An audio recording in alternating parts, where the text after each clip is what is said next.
From the Sky Satellite Network, this is Sky Sports.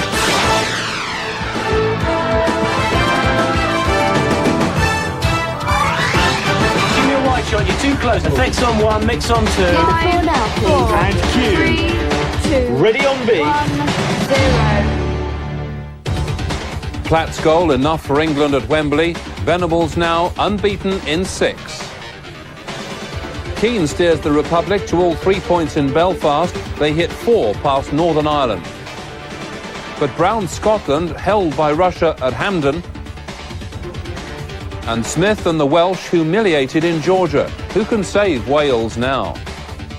A very good evening to you. This is the Soccer News. I'm David Bobin. Well, it's been a very busy night of international football with a busy programme of European Championship matches. The Republic of Ireland winning, but Scotland held to a draw, while Wales were thrashed earlier in the day in Georgia. But a good night for England against Nigeria, and a full check now on all the night's big results, starting off with that match at Wembley. And confirmation that the captain's goal just before half-time, enough to give England that 1-0 victory over the African champions. All the action from that match coming up. Elsewhere, Northern Ireland 0, Republic of Ireland 4. Really bad night for Brian Hamilton's team. 3 goals in the first half for the Republic, and Andy Townsend wrapping it up in the second half to make it 4-0 to the Republic. And they have 3 wins in 3 matches to top Group 6. Georgia 5, Wales 0. Mike Smith, the Welsh manager, said afterwards, "We couldn't cope with their speed and attacking ability." Other Group 7 results: Albania 1, Germany 2. Bulgaria 4, Moldova 1.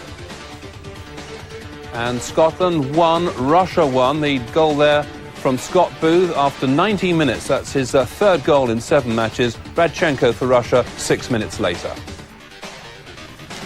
Other results in that group: it's Greece 2, San Marino 0, and Finland 5, the Faroe Islands 0. Group 1 result: Poland 0, France 0, and Azerbaijan 0, Israel 2. Ronnie Rosenthal with one of those goals for Israel. Group 2 results: Belgium 1, Macedonia 1. No score yet from the Spain-Denmark match, and Cyprus 2, Armenia 0. In Group 3, Switzerland 1, Iceland 0, and Sweden 2, Hungary 0. Goals from Brolin and Dahlin there for Sweden. In Group 4, Slovenia 1, Lithuania 2, and the shock of the night in the next match, Italy 1, the World Cup finalists, beaten by Croatia, 2 goals for them, and they've now won 3 out of 3 to top that group. Finally, in Group 5, it's Belarus 0, Norway 4, and Holland 0, the Czech Republic 0. So, Terry Venables maintaining his unbeaten record as England coach with a 1-0 win over Nigeria at Wembley tonight. The only goal of the game from David Platt is 24th in 50 appearances, and that now puts him in the top 10 England goal scorers. Commentators, Chelsea boss Glenn Hoddle, and first of all, Martin Tyler. Lee. Liverpool's Rob Jones. Oh, Shearer! Well saved by Rufai. With Amakachi for Amunike. Big frame of Iachini in the centre. Going for it here! And very nearly giving Nigeria the lead, Rashidi Iachini. Well, trying the early shot, and it was dipping on Flowers in the end. He had to just smother it behind for the corner. Amakachi, who comes deep to collect and is prepared to run at defenders. Roddick moved towards him. Well, it was a marvellous effort by Okocha. Now they've had a few extra days, England, this time to rehearse the set plays. What will it bring? Platt, David Platt, it brings a goal for the captain to celebrate his 50th international.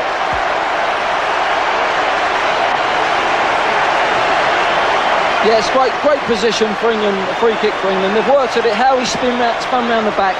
A good ball whipped in from Dennis there. Great movement to lose their markers, and a superb finish from David Platt. Shearer through the centre, into his feet. McManaman. England filling the centre. McManaman's cross. Beardsley!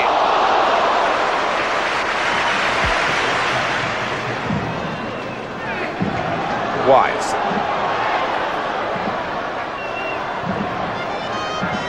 Now Lasso. Shearer just pulling off the back post, but in the end, it was a shorter ball that Wise went torpedoing at. There's no offside here, and Alan Shearer is in the clear. Well, he fired for a gap that I'm sure he saw just inside the far post from his point of view, but he didn't find it. Needed to take it. Oh, it's blocked on the line. Well, the closest of all. So, while England celebrate, Wales returned home after their worst defeat in 41 years, that 5-0 thrashing by Georgia. The defeat really must leave a big question mark over Mike Smith's future as Wales manager. Smith and his players said they were ashamed by the result. Asked if he's still expected to be manager when Wales play Bulgaria next month, Smith said you can come to your own conclusions on that. Well, now to the day's other news, and QPR's new manager, Ray Wilkins, promised to get the club smiling again as he took up the reins at Loftus Road. On his first full day in charge at Rangers, he said he wanted to wipe out the negative vibes surrounding the club. Ray Wilkins was sizing up the task ahead as the new player manager of QPR, a day after landing the job at the West London club, for which upheaval has been a byword over the last couple of weeks.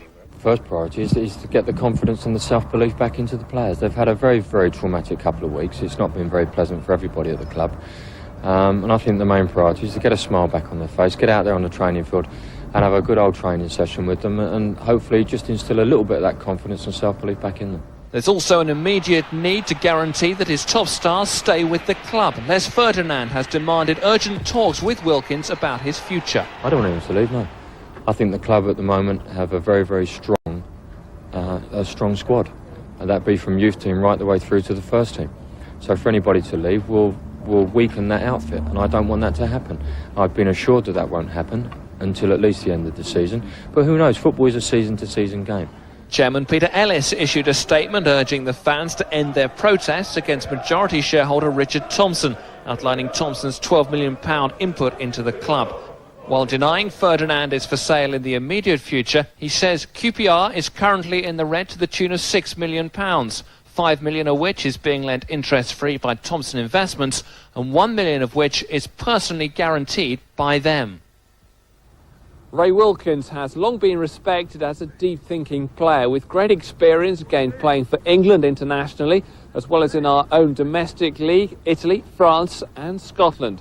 Many people will now expect him to translate that into a successful management career. I've been very, very fortunate in my career to have worked under some fantastic people, not only as coaches but as men as well, and I think that's vitally important.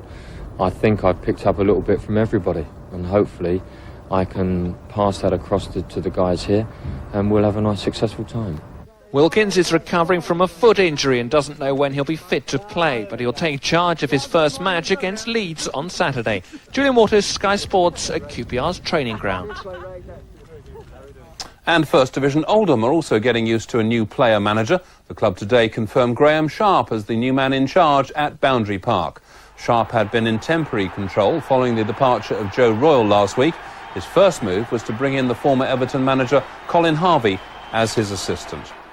Well, one man who's missed out this week's internationals is Liverpool's Robbie Fowler. After being sent off for the England under-21s last month, he was banned for last night's game against the Republic of Ireland.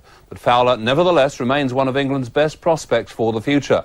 And that's certainly what they think on Merseyside. Unavailable for the England under-21s because of suspension, Robbie Fowler put the time to good use at a star-studded awards ceremony at Anfield in his honour, voted by the readers of the Liverpool Echo as Merseyside's Footballer of the Year. I've won awards before, but this will probably be one of the top awards that any young person from Liverpool could ever win, really, because it shows that a lot of Liverpool people appreciate what you're trying to do. Liverpool heroes of the past turned up to honour the 19-year-old striker. They included Tommy Smith, Phil Thompson, Ian Callaghan, Alan Kennedy and Liverpool's England World Cup winner Roger Hunt. He reminds me a little bit of Jimmy Greaves, and it's the way he puts the ball away. You don't always have to hit the ball hard. You know, a lot of the time it's just placing the ball or just side-footing the ball. And he reminds me a lot of Jimmy when Jimmy was young, and the way just kind of his coolness, you know, in the box and around the penalty area. He's still got a lot to learn, but the guy's got so much potential. I've seen him since he was a 16-year-old coming out of Liverpool, and he's always had an eye for goal. He's got a great attitude. He's as hard as nails. He put his head, his foot, anywhere he wants. If it means getting a goal, Robbie Fowler will be there on the end of it. This was a night of celebration for Robbie Fowler and Liverpool, but in typical Merseyside fashion, there was a thought for their rivals across Stanley Park, who aren't enjoying such good times these days. Bless this food for us, O Lord, which we will shortly eat. Can you do a favour for me, Dad and our kid? Stop Everton getting beat. A wry smile from Fowler. He was brought up as an Evertonian, but it was Liverpool who snapped him up as a schoolboy. It was pleasing to be involved, you know, with the under-21s and that. I was like, I'd be pretty pleased to be sticking with the under-21s for a year or so more. But if the chance for a full England cap comes about, I will be made up to take it. And that. He's only 19, and I just think it's a matter of time before he gets in the full England squad. With 16 goals already, Fowler has scored more than Everton. It's a pleasing award to win, very honoured to win it, and thanks for coming. And his speeches are just like his goals, sharp and to the point. Tim Abraham, Sky Sports. Well, just before we go, one other result tonight. That comes from the GM conference, and it finished Dagenham and Redbridge 0, Stevenage 1. So to sum up tonight's action for the home nations then, England win, as do the Republic of Ireland, beating Northern Ireland, Scotland draw, and Wales are thrashed 5-0 in Georgia. That's it from us for now. Stay tuned for tennis next. Highlights from the ATP World Championships from Frankfurt. But from us for now, it's goodbye.